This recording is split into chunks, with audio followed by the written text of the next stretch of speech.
matulog na po kami. Good night, guys. See you tomorrow. Bye, guys. Hi guys, so yan kakagising ko lang po. Halata naman po siguro sa hair ko. Yung sister ko pa natutulog pa po siya. Yan, as you can see naman po, she's still sleeping.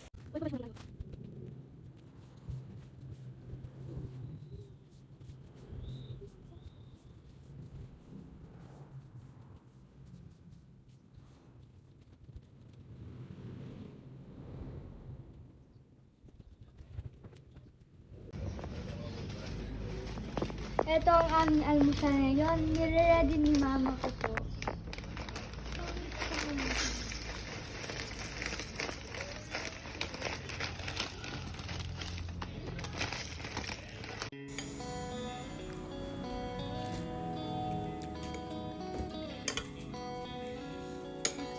A few moments later. Ang ulam po namin sa lunch ay hito. Sa mga hindi po kumakain ng hito, dyan try nyo po, masarap po siya. May sausawan din po siyang toyo na may sibuyas at kalamansi. Oh my God! Wow! And after we ate, we rested and watched TV. Meanwhile. Finding the right words to Hi guys! So yan, magsha-shampoo na ako dahil tapos na ako magsabon at mag-toothbrush. Yung shampoo ko po is keratin. Maganda po siya. Hair fall control. Nakaka-strong and healthy po siya ng hair.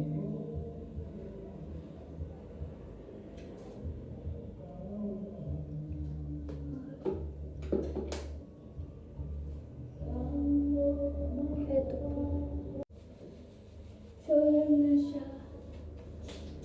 Ang dami yung bubbles kanina. Tas, ano siya, nagsipap yung mga bubbles.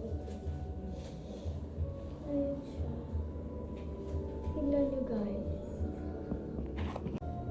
So, after this, babalawan na natin siya.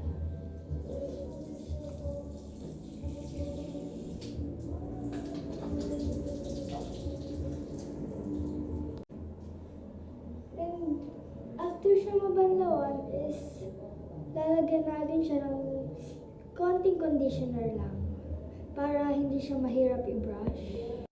So I also use keratin as a conditioner because it softens my hair and it's easy to brush. So let's open it and put some on my hair. Here is the keratin conditioner. It smells so good. It smells like a flower.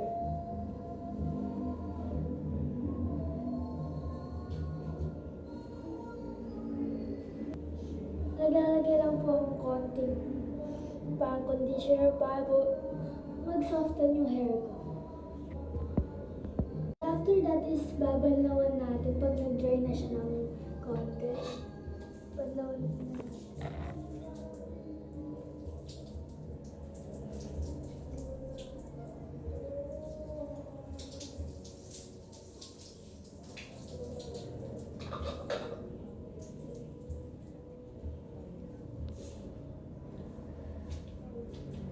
Nag-soften siya ng konti.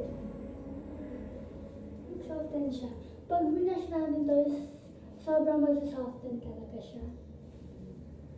Kukunin ko lang yung brush.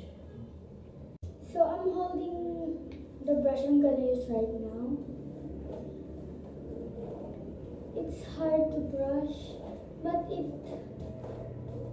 it's easier when you put a little bit more conditioner. See, it's easy to brush when you put conditioner. And it also softens.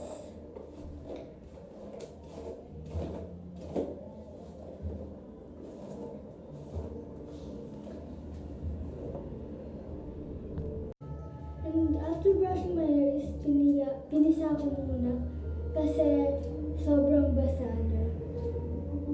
See?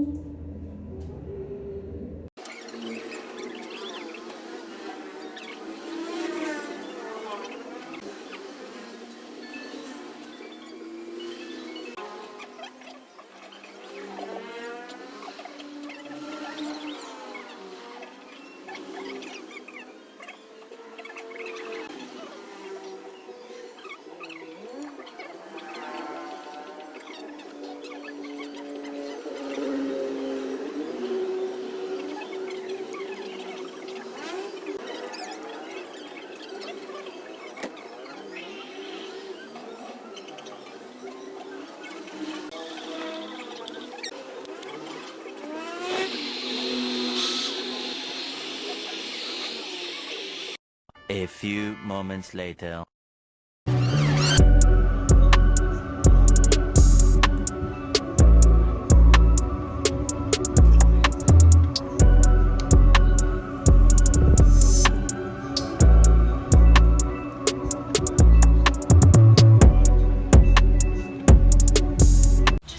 Bye guys! That's all for today's video. We'll see you on our next vlog. Bye guys!